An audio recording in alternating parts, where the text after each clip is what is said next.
દેવગઢ બારિયાના શ્રમિકો સુરતથી લઈ પરત આવી રહેલ ઇકોનું ટાયર લુવારા પાસે ફાટતા 2 વ્યક્તિના મોત થયા, જ્યારે અન્ય 4ને ઈજા થઈ.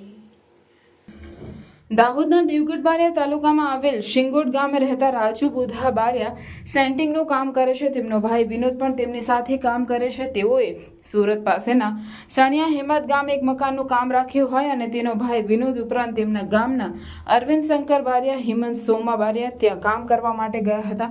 તેમના પિતરાઈ બહેનના પતિ અને જાપ ગામે રહેતા હિતેશ છત્રસિંહ પટેલ સાથે તેમને મિત્ર હોય તેઓ તેમની ઇકો કાર લઈને દેવગઢ બારિયા અને સુરત વચ્ચે અવારનવાર આવતા જતા હતા.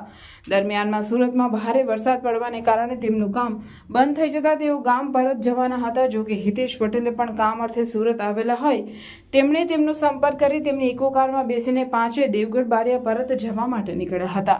તેઓ વડોદરા તરફ જઈ રહ્યા હતા તે વેળાએ ભરૂચ નેશનલ હાઈવે પર લુવારા ગામ પાસે આવેલા ગુરુદ્વારા સામેથી પસાર થતા સમયે તેમની કારનું ટાયર ફાટતા હિતેશે સ્ટીયરિંગ પરનો કાબુ ગુમાવતા કાર 3-4 પલટી ખાઈ જતા ચાલક હિતેશ તેમજ વિનોદનું ગંભીર ઇજાઓના કારણે સારવાર દરમિયાન મોત નીપજ્યું, જ્યારે અન્ય 4 લોકોને ઇજાઓ થઈ હતી. બનાવ સંદર્ભે નબીપુર પોલીસે ગુનો નોંધી આગળની કાર્યવાહી હાથ ધરી છે.